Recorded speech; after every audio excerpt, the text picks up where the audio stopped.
Un saluto innanzitutto a Fra Paolo Martinelli, vicario episcopale per la vita religiosa maschile della diocesi di Milano, che è venuto oggi qui tra di noi, anche benvenuti come religiose e religiose, membri anche degli istituti secolari che sono qui presenti.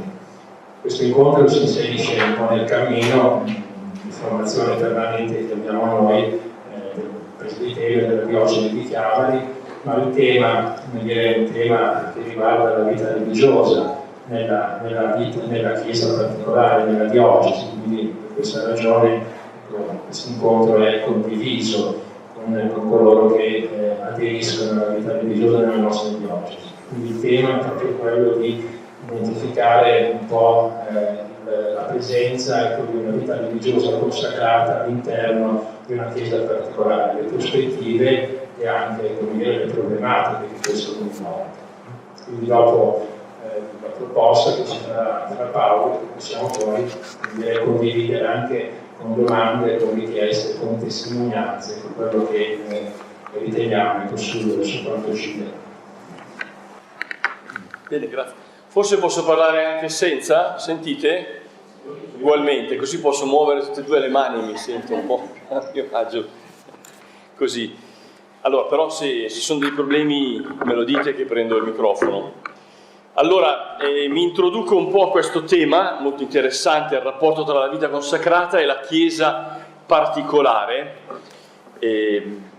consapevoli del fatto che mettere a tema questa relazione costringe innanzitutto la vita consacrata a mostrare il suo volto, la sua identità all'interno della realtà della Chiesa come carisma peculiare, carisma condiviso, carisma addirittura che arriva a costituire una forma di vita all'interno della Chiesa, appunto stabile, quella che è segnata appunto dalla professione o da gesti analoghi dei consigli evangelici. Quindi questo si mostra come una presenza che configura lo stesso volto della Chiesa, come un volto formato da diverse presenze, caratterizzate da diversi ministeri, compiti, carismi.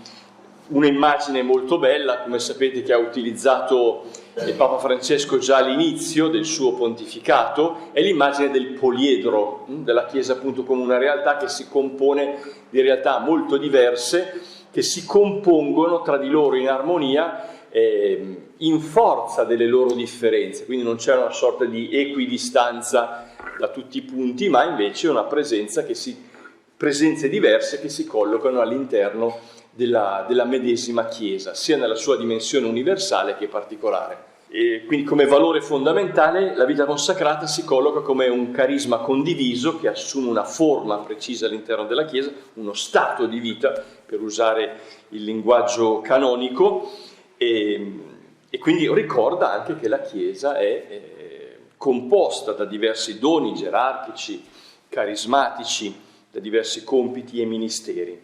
Ecco, è bene ricordarci che di per sé la presenza della vita consacrata in una Chiesa particolare è regolamentata, diciamo, oltre che naturalmente dal diritto canonico, anche da un documento che ormai ha un po' di anni. È il famoso documento Mutue Relationes. È un documento del 1978, quindi ha una certa età, diciamo, questo documento. È un documento interdicasteriale, quindi scritto sia dalla Congregazione per i Vescovi che per quella per la vita consacrata, e che aveva lo scopo, a quel tempo, 1978, di recepire, diciamo così, l'ecclesiologia di comunione, voluta e introdotta dal Concilio Vaticano II, come criterio per regolare, diciamo, la presenza, la missione della vita consacrata all'interno della Chiesa.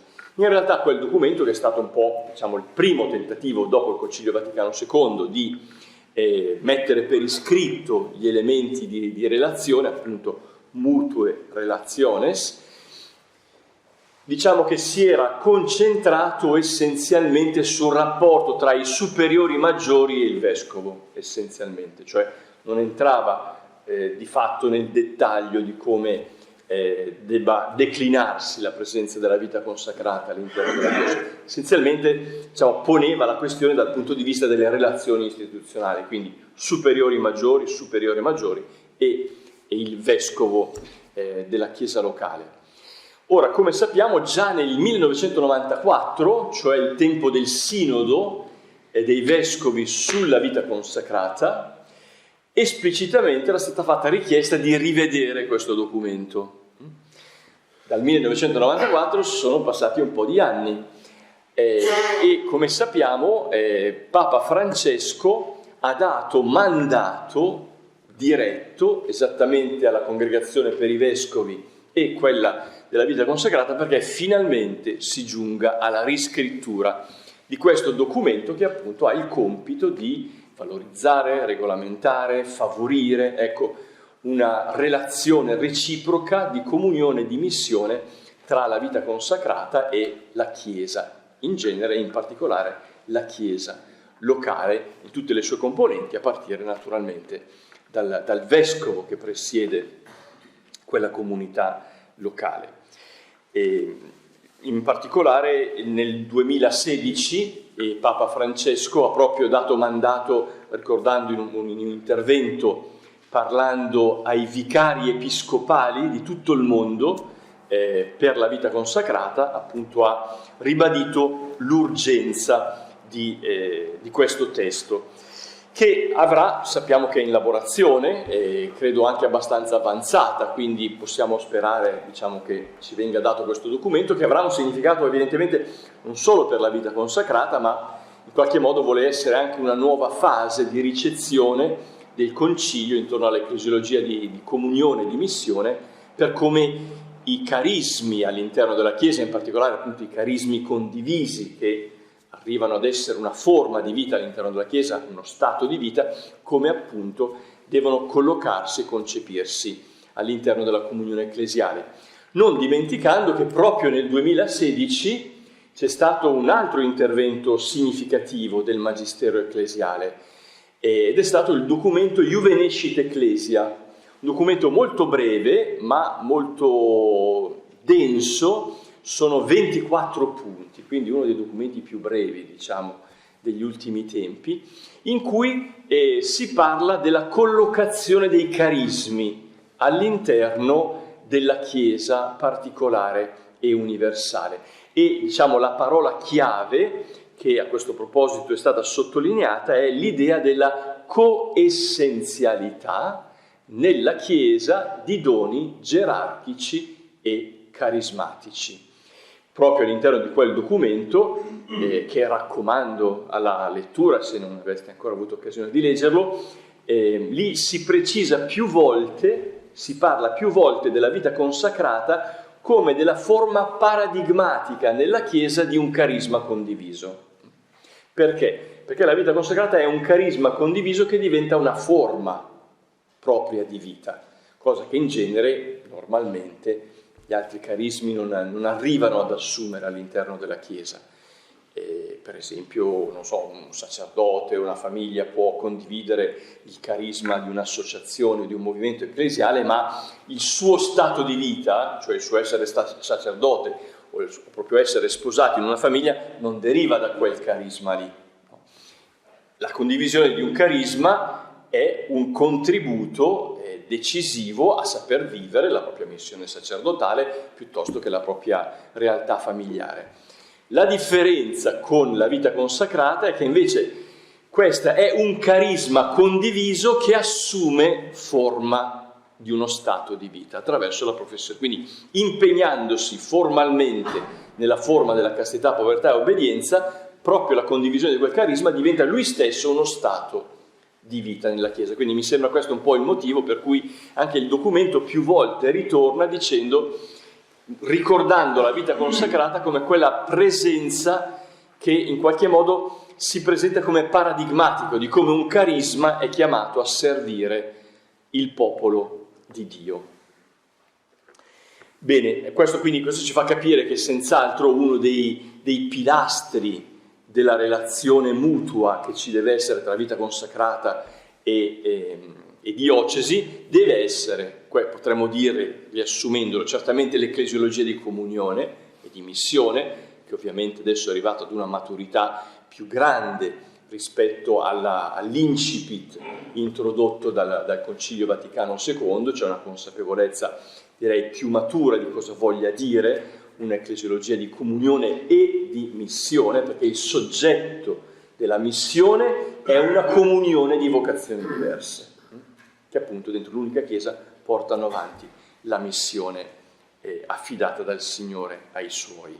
Certamente questa coessenzialità di doni gerarchici e doni carismatici, questi mi sembrano un po' i due principi che possiamo aspettarci da questo documento, poi cercherò un pochino di dettagliare cosa questo può voler dire in particolare per la vita consacrata, in rapporto con la diocesi, e diciamo così, legato a questi due principi, mi sembra sono interessanti da rilevare, diciamo, lo stile sinodale con cui una Chiesa di comunione deve essere vissuta all'interno della propria situazione, della propria realtà ecclesiale, quindi una Chiesa come mistero di comunione che utilizza uno stile e una modalità sinodale, quindi una condivisione per un cammino.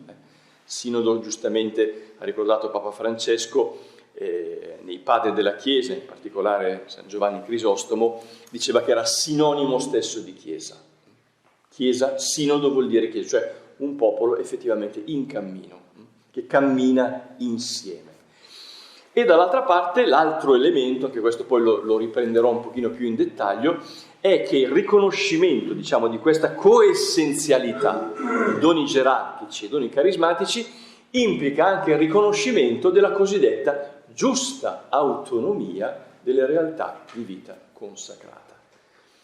Quando la Chiesa riconosce una realtà di vita consacrata, quindi questo carisma condiviso che diventa uno stato di vita all'interno della Chiesa, quando riconosce un istituto di vita consacrata come autenticamente segnato dallo Spirito, ne riconosce nativamente la giusta autonomia.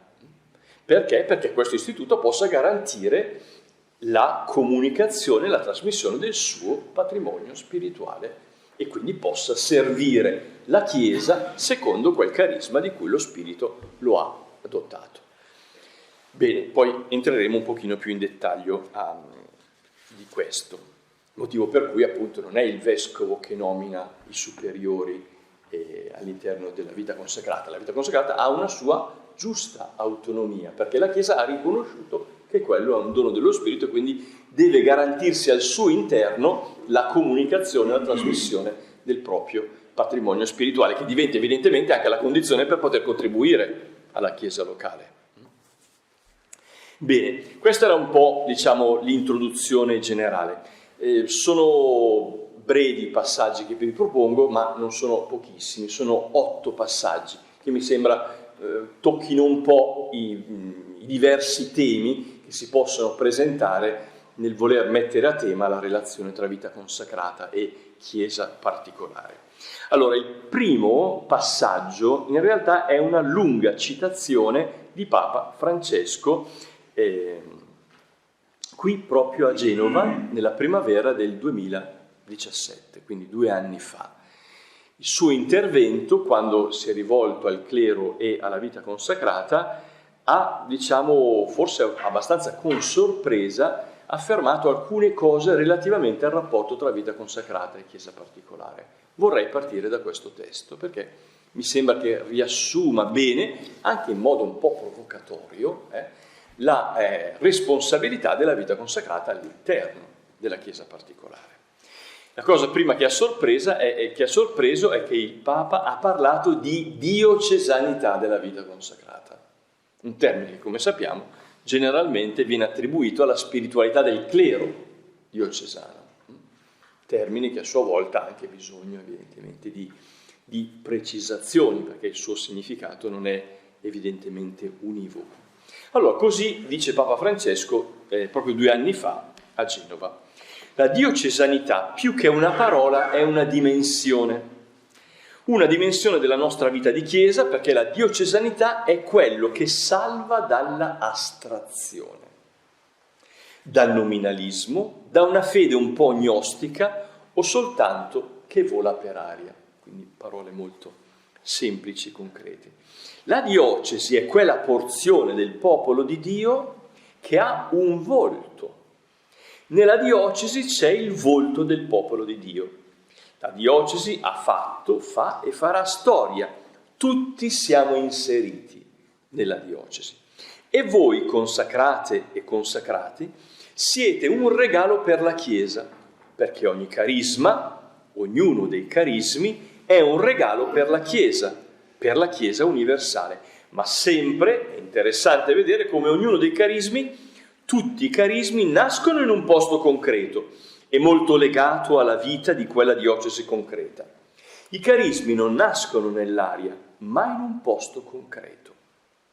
Poi il carisma cresce e ha un carattere molto universale, ma alle origini sempre ha una concretezza. E vivere intensamente il carisma è volere incarnarlo in un posto concreto. Il carisma va incarnato e questo ci insegna ad amare la gente dei posti concreti, amare gente concreta, avere ideali concreti. La concretezza la dà la diocesanità. E questo non vuol dire uccidere il carisma, precisa Papa Francesco. Questo aiuta il carisma della vita consacrata a farsi più reale, più visibile, più vicino. E poi, ogni tanto, ogni 6 anni, normalmente i consacrati si riuniscono in capitolo e provengono dalle diverse concretezze. E questo fa crescere l'istituto, ma sempre con la radice nella diocesanità, nelle diverse diocesi dove questo carisma è nato e dove è andato. Questa è la concretezza. Quando l'universalità di un istituto religioso che cresce, va e va, si dimentica di inserirsi in posti concreti, nelle diocesi concrete, questo ordine religioso alla fine si dimentica di dove è nato, del carisma fondante. Così, questa citazione piuttosto forte, diciamo, che riporta le parole appunto di Papa Francesco alla vita consacrata, qui a Genova. Il Papa conclude poi la sua risposta riconoscendo che questa posizione stringente richiama anche alle inevitabili tensioni che possono crearsi nella diocesi tra vita consacrata, vescovo, anche con le altre componenti della Chiesa locale. Ricordando che però c'è una tensione che può anche far crescere vicendevolmente, c'è una tensione che può essere pregiudiziale e negativa, ma c'è anche una tensione di quando ci si mette realmente in ascolto, dove la ricchezza dell'uno nel tempo diventa anche la ricchezza degli altri. Volendo un po' riprendere le fila di questo discorso, si deve innanzitutto trovare appunto la sorpresa che Papa Francesco fa della diocesanità come dimensione di ogni autentica esperienza ecclesiale, perché la Chiesa universale sempre si particolarizza su un territorio, dentro una storia, dentro una cultura, dentro una società ben precisa. Il termine, anche diocesanità, forse potrebbe essere, come dire, discusso, se va bene, qualcuno propone vita diocesana, inserimento nella vita locale, ma diciamo, importante è intendersi sulla sostanza, cioè cogliere quindi l'inserimento nella concretezza della Chiesa locale come un ingrediente fondamentale della propria esperienza spirituale. Se volessimo tradurlo in altro modo potremmo dire così: la diocesanità è questo assumere il contesto della Chiesa locale come un ingrediente della propria esperienza spirituale, propria anche dei consacrati. Questo è un pochino allora il primo punto di inizio. Allora adesso vorrei provare a fare un ulteriore passo, un secondo plesso di considerazioni, diciamo teso a cogliere il tema dell'identità allora della vita consacrata all'interno della Chiesa, identità teologica ed ecclesiale della vita consacrata. E mi sembra questo un po' il primo tema chiave. Questo è per diversi motivi anche un compito che il Concilio Vaticano II ha lasciato alla riflessione teologica. La prospettiva che propongo è determinata dal fatto di cogliere insieme i due elementi della pluralità, identità ed ecclesialità, cioè la vita consacrata, come tutti i doni dello Spirito Santo, non possono essere prima concepiti ed elaborati in se stessi e poi rapportati con la Chiesa. Poiché questi doni sono doni fatti alla Chiesa, il rapporto con la Chiesa è costitutivo della propria identità. Ecco perché mi sembra importante cogliere, questa profonda unità all'origine tra identità di un dono e orizzonte ecclesiale. Mi sembra che un dato fondamentale che ci viene da questa riflessione di Papa Francesco per il nostro tema è proprio l'importanza che ha la Chiesa nella sua concretezza per la vocazione alla vita consacrata. Si potrebbe dire che senza Chiesa non c'è vita consacrata, non è pensabile, non è vivibile. È significativo che Papa Francesco dica: la vita consacrata è un dono alla Chiesa, nasce nella Chiesa, cresce nella Chiesa ed è tutta orientata alla Chiesa. Quindi potremmo dire la Chiesa, sia nella sua dimensione universale che particolare, è essenziale alla vita consacrata. La vita consacrata non può essere pensata al di fuori dell'orizzonte della Chiesa, nelle due dimensioni, universale e particolare.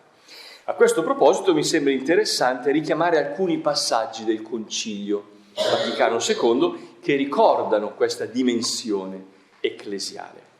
Il primo testo è quello di Perfette Caritatis, che appunto è il decreto del Concilio sul rinnovamento della vita consacrata. Due punti in particolare: si dice: tutti gli istituti di vita consacrata partecipino alla vita della Chiesa. Ciò richiede una doppia apertura, attenzione, e ancora dice il documento: gli istituti procurino ai loro membri un'appropriata conoscenza sia della condizione umana nella loro epoca, sia dei bisogni della Chiesa. E ancora, allora, i consacrati amino fermamente le membra di Cristo, con spirito filiale circondido di reverenza ed affetto i pastori, sempre più intensamente vivano e sentano con la Chiesa, il famoso sentire cum ecclesia, e si mettano a completo servizio della sua missione. Quindi ecclesialità e missione della Chiesa sono gli orizzonti propri, diciamo così, della identità della vita consacrata. Da queste affermazioni si evince facilmente l'orizzonte e l'immanenza ecclesiale dei consacrati e delle consacrate. La sequela di Cristo, casto, povero e obbediente, implica sempre l'ecclesialità della vocazione. Ripeto, non come fattore successivo, ma come fattore nativo della stessa vocazione della vita consacrata, proprio perché è un dono fatto alla Chiesa. La vita consacrata per sua natura allora richiede questo sentire cum ecclesia e la partecipazione alla sua missione.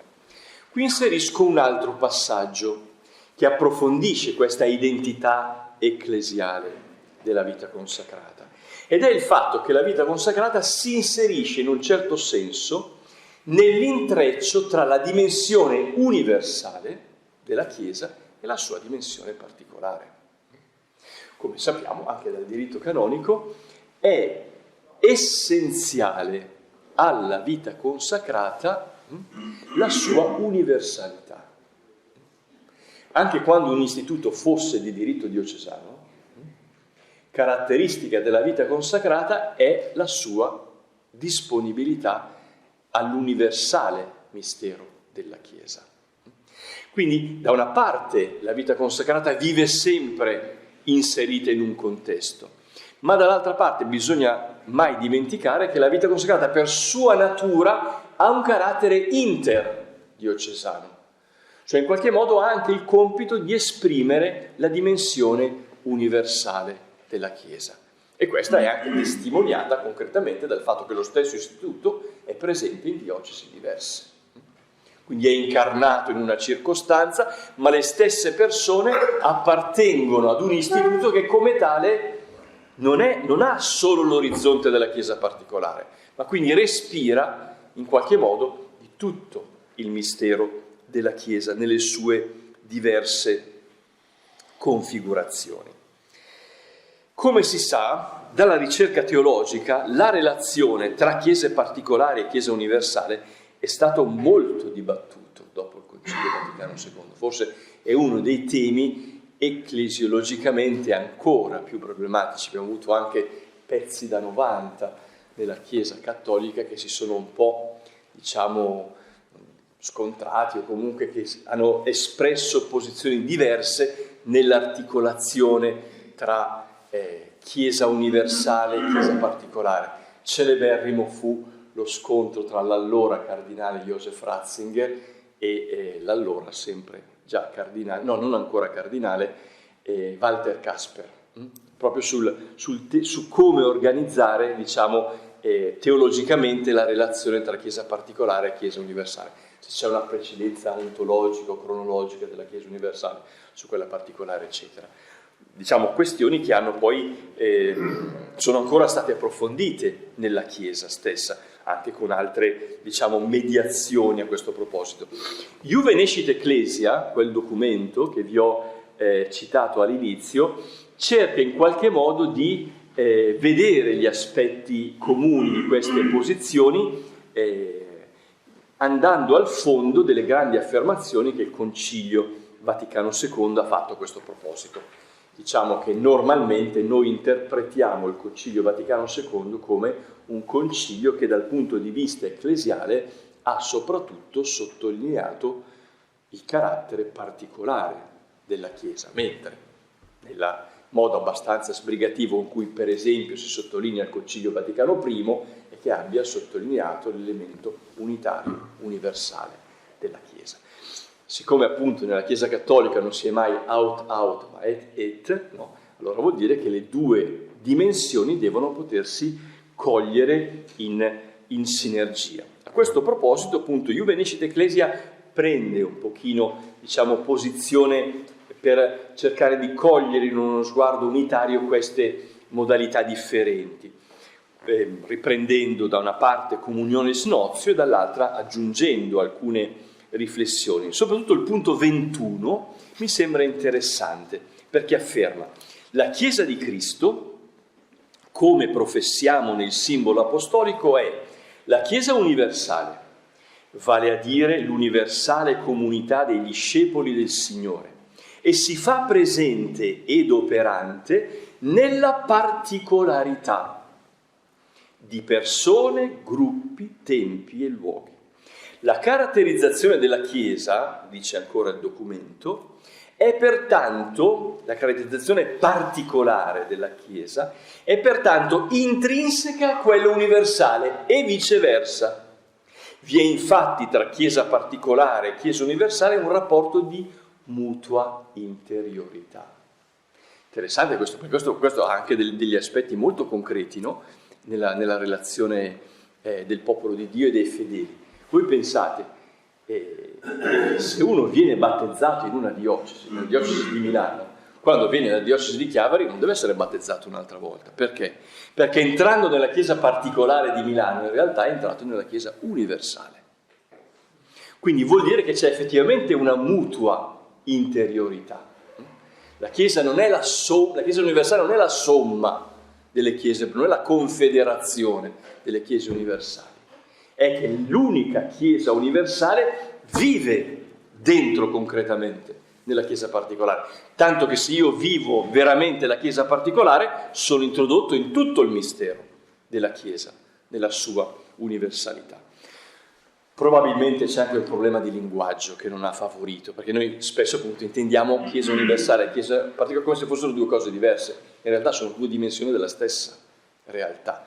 Averle concepite come due cose diverse non ha favorito questa mutua interiorità. Certamente decisivo in questa relazione il compito proprio del Vescovo di Roma, ovviamente, non a caso in tutte le celebrazioni dell'Eucarestia nel mondo, noi sempre ricordiamo il Vescovo di Roma. E questo è come il simbolo liturgico, sacramentale, del fatto che la Chiesa particolare che celebra la può fare perché è in comunione con tutta la Chiesa, in forza del legame con il Vescovo di Roma. La stessa logica riaccade anche nei doni carismatici, i quali per loro natura sono dati a tutta la Chiesa. Per loro natura sono dati a tutta la Chiesa. Sebbene la dinamica di questi doni non può che realizzarsi nel servizio di una concreta diocesi. Il carattere sovradiocesano dei carismi condivisi può rappresentare obiettivamente anche una ricchezza che fa crescere questa vicendevole immanenza di universale e particolare. In analogia al rapporto che ogni diocesi ha con il Vescovo di Roma, così il fatto che la vita consacrata per natura sua si concepisca come un dono fatto a tutta la Chiesa può essere una ricchezza all'interno della Chiesa locale, perché aiuta carismaticamente ad avere un respiro universale, vivendo il particolare. A questo proposito, ancora Iuvenescit Ecclesia, proprio parlando della vita consacrata, a conferma di quello che dicevo prima, come particolarmente emblematico, ha ricordato appunto il valore della giusta autonomia o della esenzione, che riguarda solo alcuni ordini classici all'interno della vita della Chiesa. Questa giusta autonomia, da questo punto di vista, vuole proprio esprimere non una sovralocalità disincarnata o una autonomia male intesa, bensì una interazione più profonda tra la dimensione universale e quella particolare della Chiesa. Possedere questa caratteristica, la giusta autonomia, che appunto è una realtà nativa di ogni istituto di vita consacrata nel momento in cui la Chiesa lo riconosce come tale, questo dono appunto non porta ad una disincarnazione del carisma, piuttosto deve diventare una vera ricchezza proprio anche per la Chiesa particolare. Il particolarizzarsi dei carismi aiuta a mantenere aperto lo sguardo della Chiesa sul mistero della sua universalità. Papa Francesco, proprio parlando ai vicari di tutto il mondo per la vita consacrata, ha affermato: ai consacrati ricordo che la giusta autonomia e l'esenzione non si possono confondere con l'isolamento e l'indipendenza.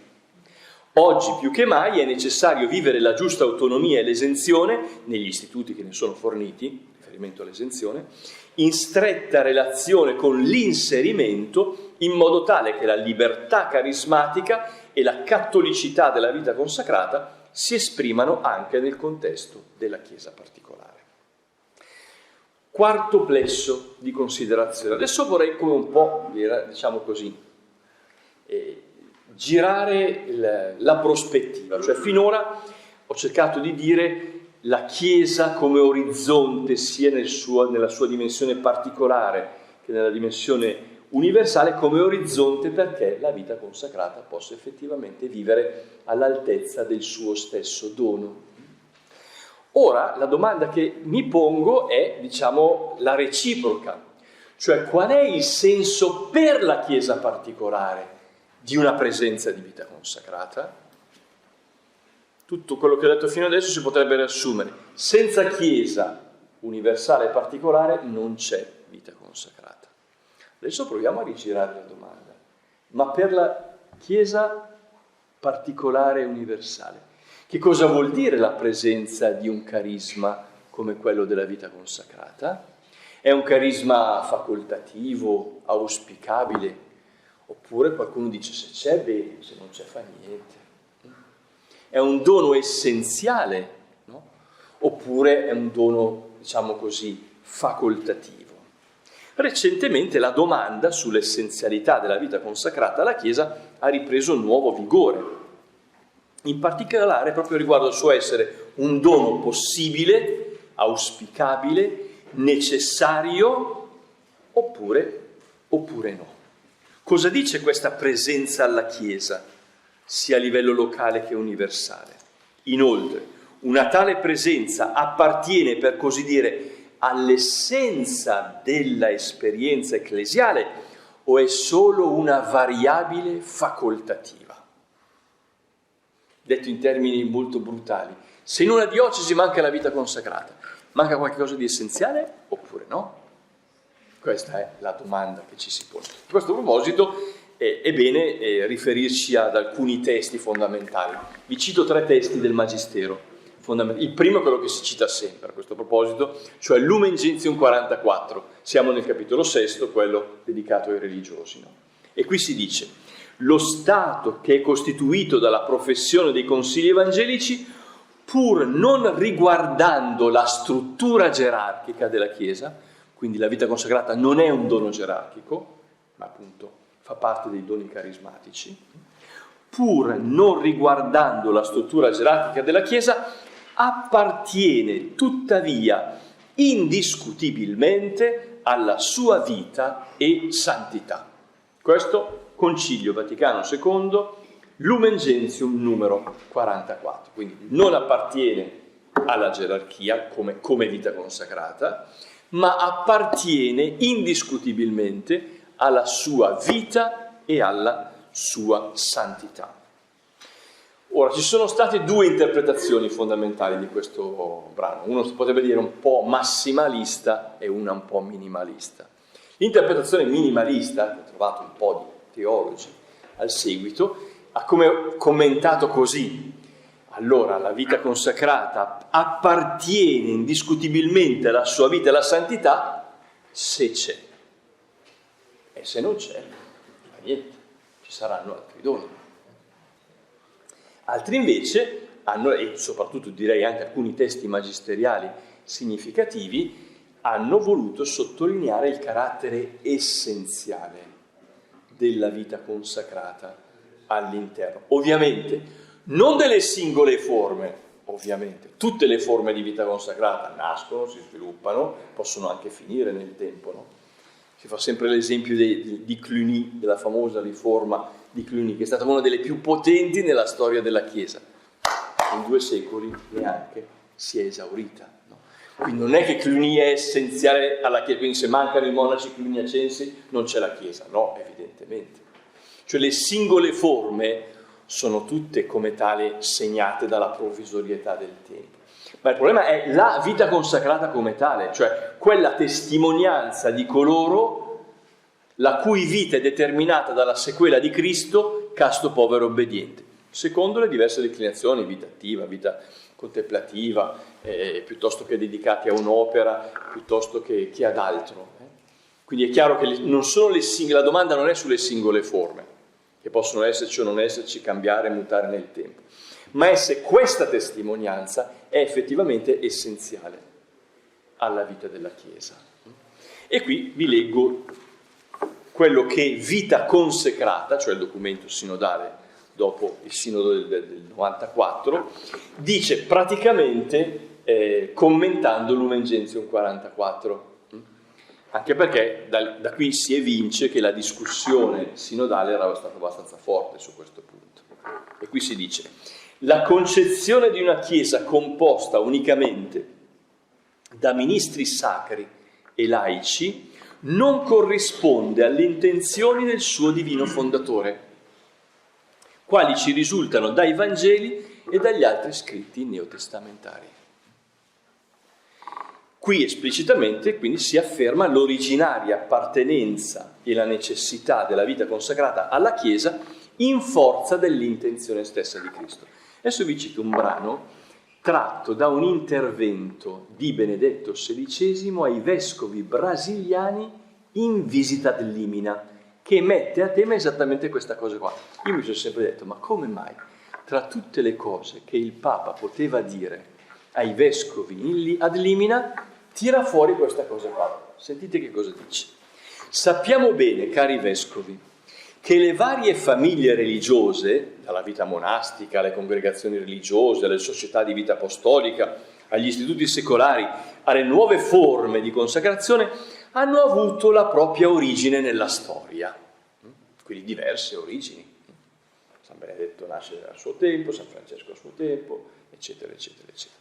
Ma la vita consacrata come tale ha avuto origine con il Signore stesso, che scelse per sé questa forma di vita virginale, povera e obbediente. Per questo la vita consacrata non potrà mai mancare né morire nella Chiesa. Fu voluta da Gesù stesso come porzione irremovibile della sua Chiesa. Non le singole forme, che evidentemente possono nascere, possono finire, ma la testimonianza. Quindi qui Papa Benedetto dice si riferisce a che cosa in fondo? Alla forma stessa con cui Cristo ci ha redento. Casto, povero e obbediente. Quella è il fondamento. Quindi ultimamente la vita consacrata non è fondata da Benedetto, da Francesco, da Ignazio di Loyola, è formata dalla forma dell'umano di Cristo. Casto, povero e obbediente. È la forma dell'umano di Cristo ciò che dà fondamento ultimamente alle diversissime forme di vita consacrata, le quali sono tutte diverse, ma appunto in comune che cosa hanno? Esattamente quello di porsi innanzitutto alla sequela di Cristo, casto, povero e obbediente. Questo passaggio mi sembra appunto illuminante, perché pone la distinzione tra l'origine come fondamento, che è la persona di Cristo, dall'origine come inizio storico di una determinata forma. Questo fa però riflettere su un'altra questione fondamentale, cioè che cosa è essenziale perché ci sia vita consacrata. Questo è importante per tutti, perché spesso, diciamo così, noi abbiamo, questo anche per colpa della vita consacrata, spesso nelle diocesi si ha una concezione funzionale della vita consacrata, cioè spesso nella diocesi, i sacerdoti ma anche il popolo di Dio, cioè si accorgono della vita consacrata per un servizio che fanno, no? E non innanzitutto per quello che diceva Papa Benedetto, cioè perché sono caratterizzati dalla forma di vita come sequela di Cristo, casto, povero, obbediente, che poi si esprime in una forma piuttosto che in un'altra, in un'opera piuttosto che in un'altra. Allora questo è un problema anche per la vita consacrata, cioè spesso l'aver baricentrato la propria identità su un'opera. Tra l'altro poi i tempi cambiano, per cui la stessa opera, come dire, non ha più quel significato che aveva al suo tempo, no? Ci sono molti istituti di vita religiosa che sono proprio sorti in relazione ad una specifica opera in un determinato contesto sociale che poi è profondamente mutato. È chiaro che quella realtà o si è in qualche modo rifondata riscoprendo la propria identità ad un altro livello, altrimenti passa, evidentemente. No? Anche perché, pensate, molti degli ambiti in cui la vita consacrata si è negata come opera sono quegli ambiti che hanno più subito i processi di secolarizzazione.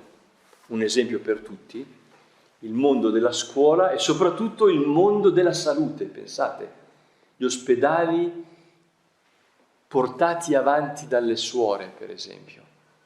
Io stesso ho lavorato nel mio primo incarico, quando sono diventato sacerdote, come cappellano all'Istituto Sacra Famiglia di Cesano Boscone. Se non ci fossero state le suore di Maria Bambina, quell'istituto non sarebbe mai potuto né sorgere né continuare del tempo. Attualmente, con le attuali leggi del mondo della sanità, non è più assolutamente possibile. Cioè, o l'istituto riesce a rimettersi alla pari di tutta la nuova legislazione, di tutti i nuovi contenuti, di tutte le nuove strutturazioni, o se no non è in grado di vivere quel servizio lì. Che cosa vuol dire questo? Che devi riscoprire che la tua essenza non sta in un'opera particolare, ma in una testimonianza che poi si può giocare anche in opere diverse. Allora è importante che la vita consacrata sia apprezzata in una diocesi innanzitutto per la testimonianza che è e non per l'opera che fa e non per i buchi che può tappare. Magari può anche bene, no? Può essere anche un'occasione, come dire, interessante, significativa, che c'è una mancanza e si chiamano dei religiosi. Però l'importante è che non sia questo l'orizzonte che chiude la significatività della vita religiosa, no? Questo non vuol dire contrapporre testimonianza e opera, ma che il valore dell'opera è perché poi viene una certa testimonianza, per cui cambiando i tempi, se tu non sei baricentrato in modo esclusivo su quell'opera, hai l'energia carismatica di poterti, come dire, presentare nella diocesi con un volto che va a cogliere l'esperienza originaria che l'ha messa in atto. Questo, come dire, costringerebbe a fare un'ermeneutica, un'interpretazione del carisma di fondazione che spesso non c'è, perché appunto si fa coincidere l'opera, anche originariamente, con l'opera che il fondatore ha messo in atto. In realtà l'opera è un modo con cui il carisma ha risposto alla grazia di Cristo, perché quella era la circostanza, ma cambiando la circostanza, lo stesso carisma sarebbe in grado di generare delle altre modalità di presenza, perché ciò che caratterizza un carisma è una determinata esperienza spirituale dentro un contesto, non tanto una singola opera, che di per sé può essere anche delegata o partecipata ad altre presenze, non proprio della vita consacrata. Bene, quindi questo mi sembra importante per poter concepire una vita consacrata che sia innanzitutto la testimonianza della sequela di Cristo come quella forma attraverso la quale Cristo ha compiuto la nostra redenzione. Arrivo nel quinto, sono 8 i capitoli, gli ultimi sono più veloci. Il quinto elemento che vorrei mettere un po' sul tavolo della nostra riflessione è propriamente quello di esplicitare quello che ho già enunciato all'inizio, cioè il criterio della coessenzialità. Che cosa vuol dire la coessenzialità tra doni gerarchici e doni carismatici in riferimento alla vita consacrata, che appunto non è un dono gerarchico, ma è un dono carismatico, all'interno della Chiesa particolare. Qui occorre appunto riferirsi a questa lettera, a cui ho già fatto riferimento, Juvenescit Ecclesia, uscita del 2016 da parte della Congregazione per la Dottrina della Fede. Tra l'altro, interessante, questo documento ha avuto una gestazione lunghissima, perché come diciamo originariamente è nato come sapete quante volte nel diritto canonico si cita la parola carisma, no? Sapete quante volte la parola una volta en passant. Questo è il 1983, diritto canonico, per dire la difficoltà che la teologia e l'ecclesiologia ha avuto nel cogliere. La parola carisma sparisce per secoli nel linguaggio ecclesiale. Bisogna dire che la vita religiosa ha come custodito un po' nei secoli. Ci sono stati anche dei motivi ben precisi per cui questa parola è sparita dal vocabolario, perché era una parola fortemente conflittuale in certi momenti della storia della Chiesa.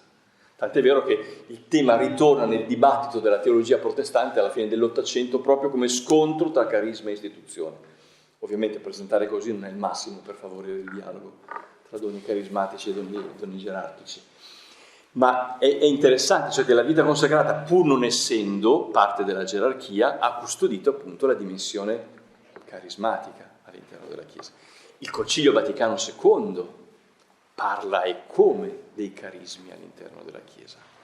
Addirittura ne parla nel capitolo 2, la Chiesa come popolo di Dio, numero 12, dice che la dimensione profetica del popolo di Dio si realizza attraverso il senso della fede e i carismi che lo Spirito liberamente distribuisce alla Chiesa.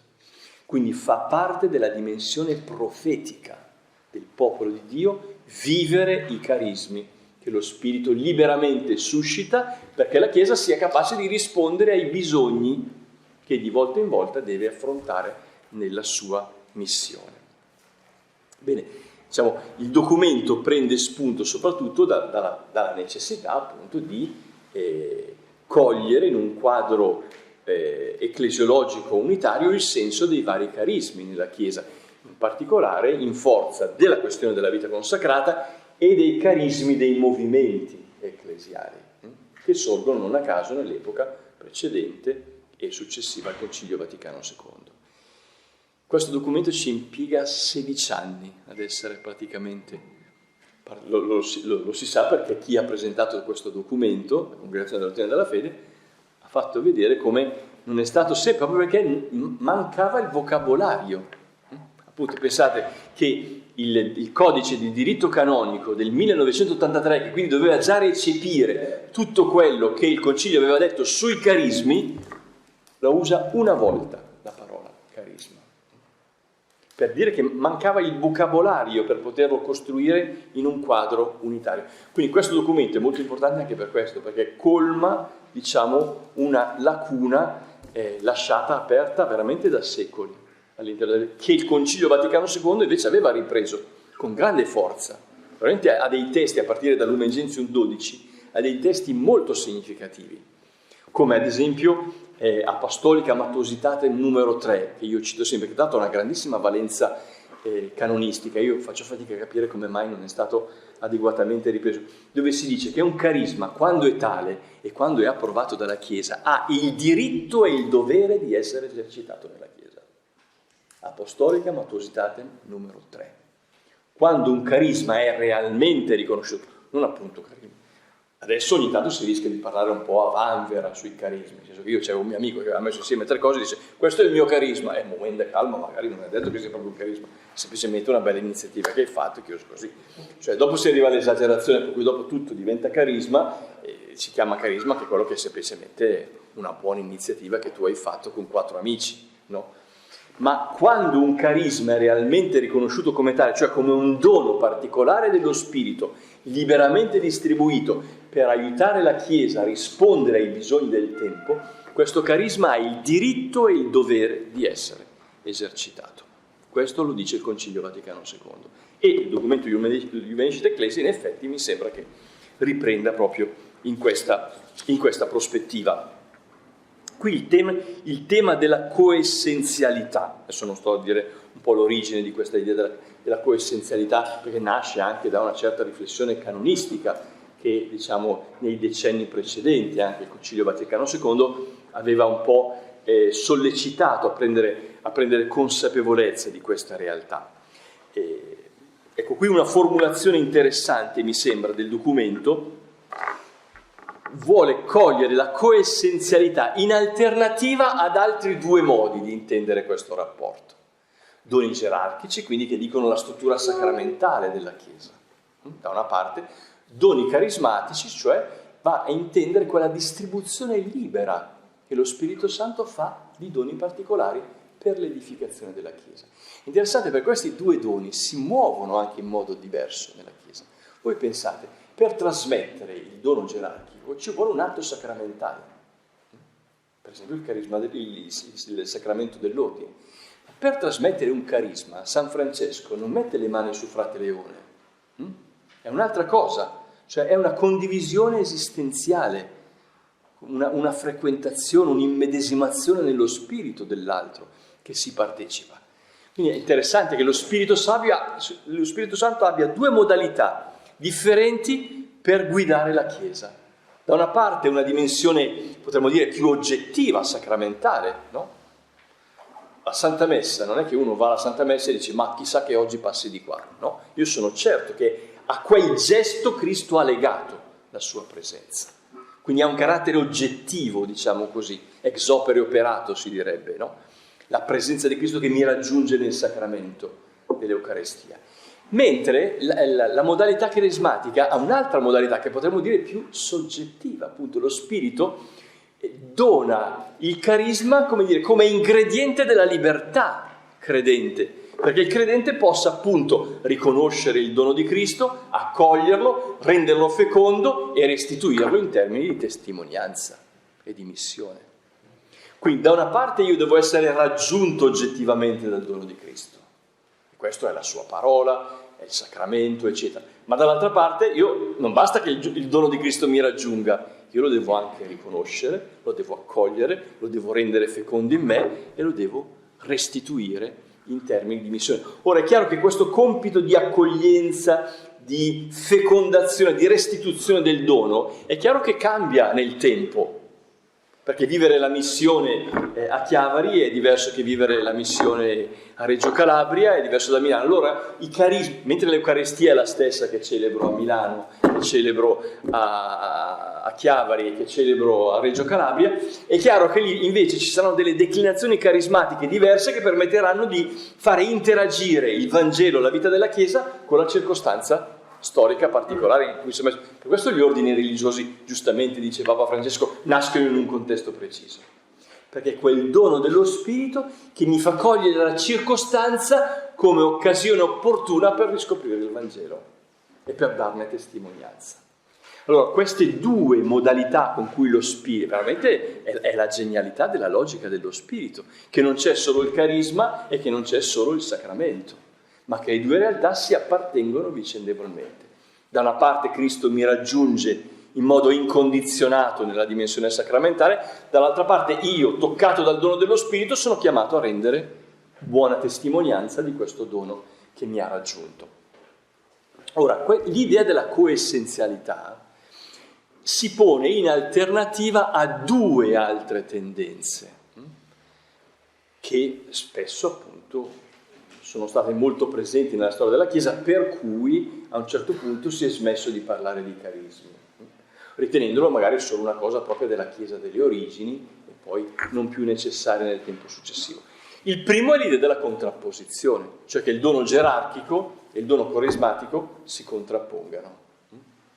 È la famosa dialettica tra istituzione e carisma all'interno della Chiesa.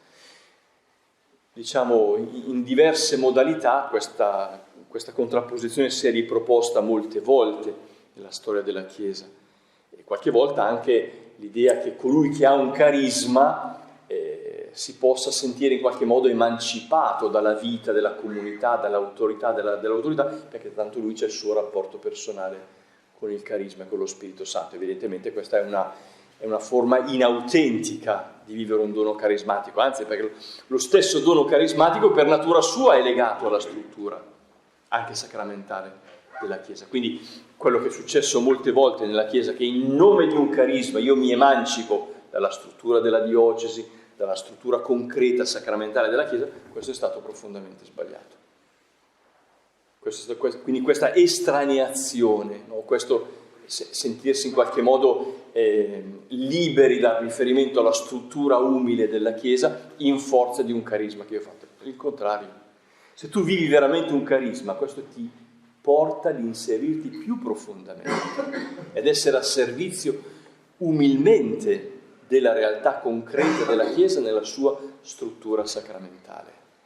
Quindi fuoriuscire da una visione da una visione contrapposta tra istituzione e carisma, ma certo anche evitare una semplice giustapposizione. E questo forse è il rischio più grosso che anche la vita religiosa può aver vissuto all'interno della Chiesa particolare. Cioè l'idea che la diocesi fa le sue cose e la vita consacrata fa le sue cose. Non ci si schiaccia i piedi, però ognuno fa il suo.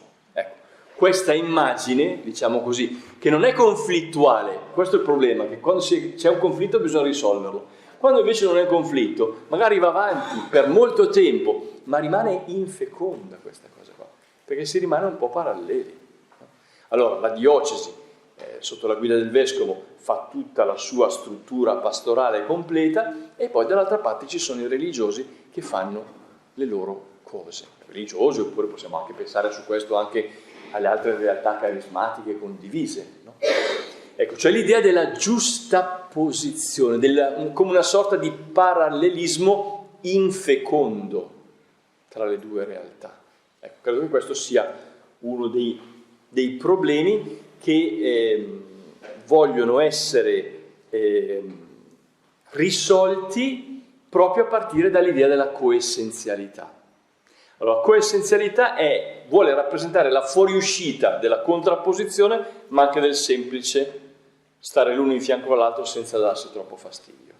Cioè vuol dire che invece è proprio questa dinamica per cui Cristo ti raggiunge oggettivamente nel sacramento e nel dono gerarchico, chiede che vi sia la dimensione carismatica che assuma questo dono e lo renda fecondo per il presente. Per cui le due realtà veramente sono coessenziali, e più che non essenziali, perché coessenziale vuol dire che quello che è essenziale è la relazione. È essenziale la relazione. Per cui allora, questo concretamente, evidentemente, ha anche dei risvolti pastorali molto forti. Questo era il sesto punto che volevo appunto portarvi. Cioè questo ha anche delle implicazioni pastorali molto forti, perché vuol dire da una parte che la vita religiosa presente in una diocesi deve sentire quella diocesi come la sua chiesa. Non può sentirsi lì in prestito, perché siccome lei è universale, allora può permettersi di galleggiare sopra. No. Se io sono chiamato a vivere il mio carisma di persona consacrata con la mia comunità ed eventualmente anche con le mie opere, io devo concepire la mia presenza all'interno di questa chiesa che riconosco essere la mia chiesa. La mia chiesa non è il mio istituto, è la chiesa locale in cui io opero.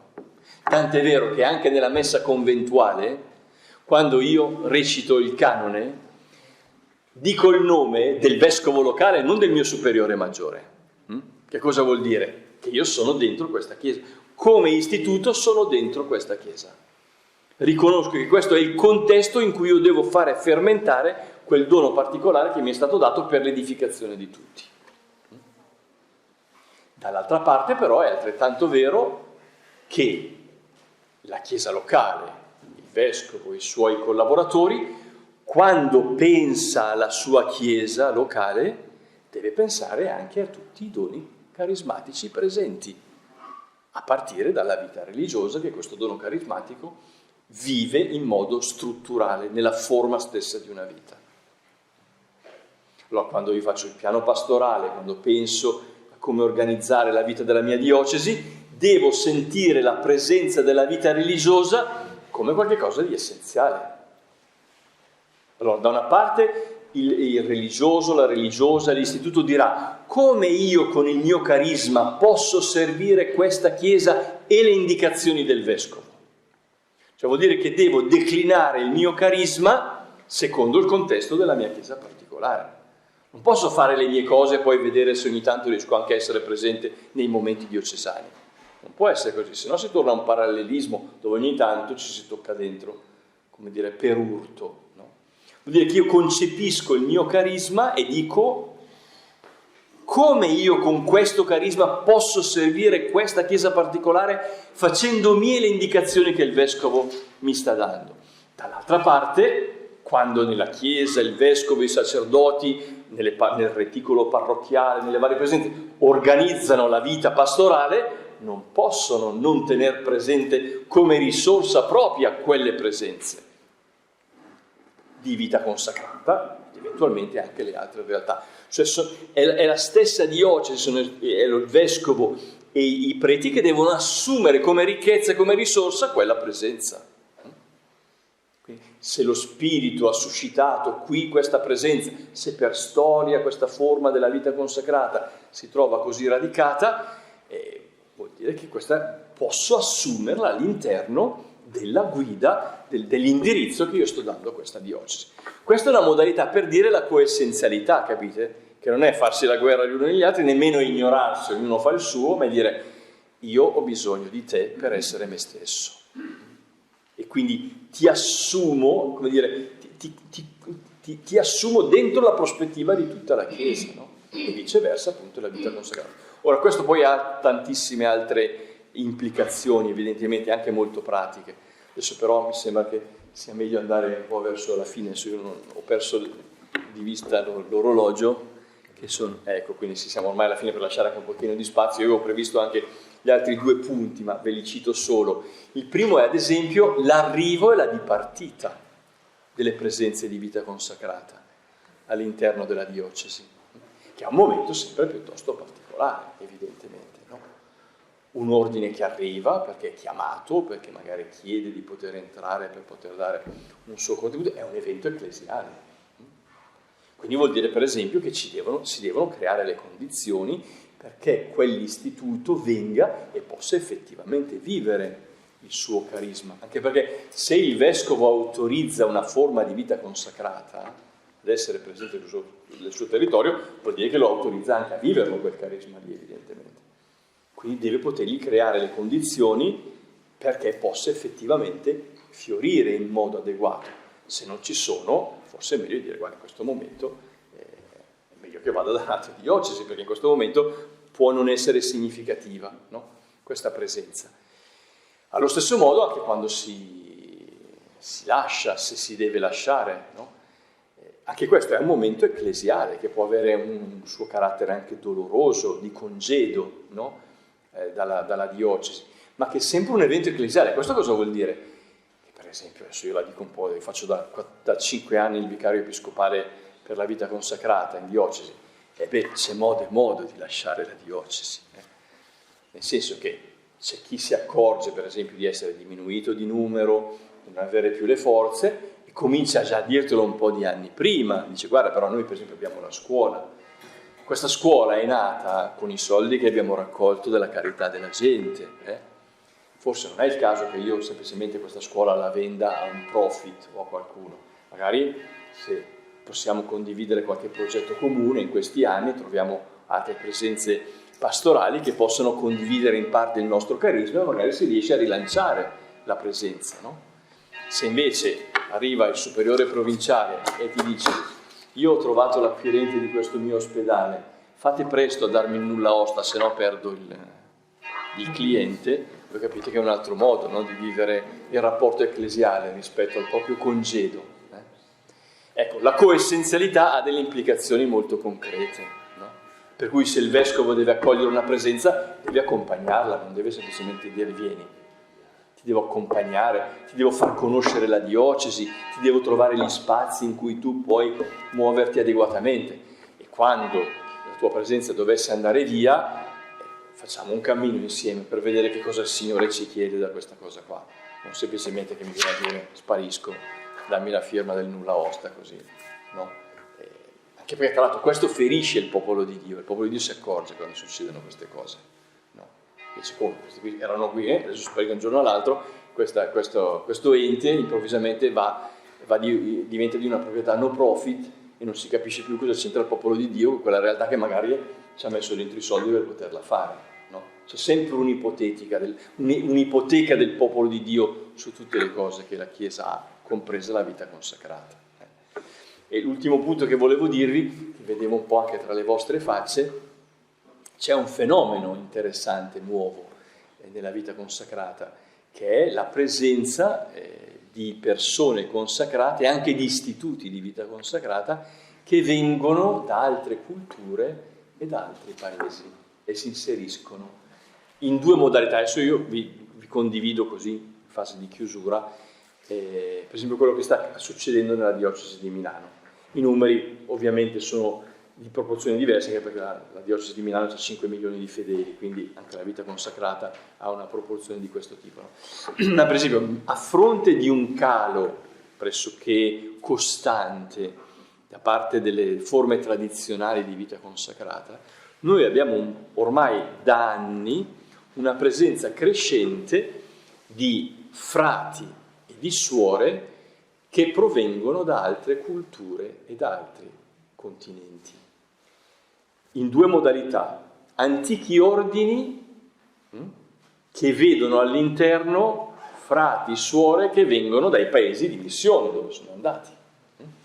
Per esempio da noi abbiamo più di una parrocchia affidata a ordini religiosi in cui il parroco o il vicario non è italiano.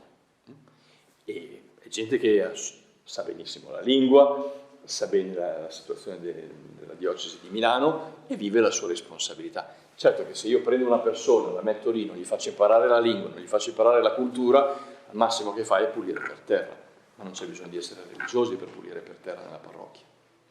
Allora, questa è una presenza interessante, però bisogna custodirla per farla entrare. Poi ci sono altre realtà, per lo più di diritto diocesano, che invece vengono ad aprire delle presenze, non sono gli ordini tradizionali che si mescolano, no? Ma sono proprio presenze che vengono dall'America Latina, dall'Africa, dall'Asia. Inutile dire che questo da una parte è qualcosa di prezioso, anche perché corrisponde a un segno dei tempi, che i popoli si stanno tutti mischiando.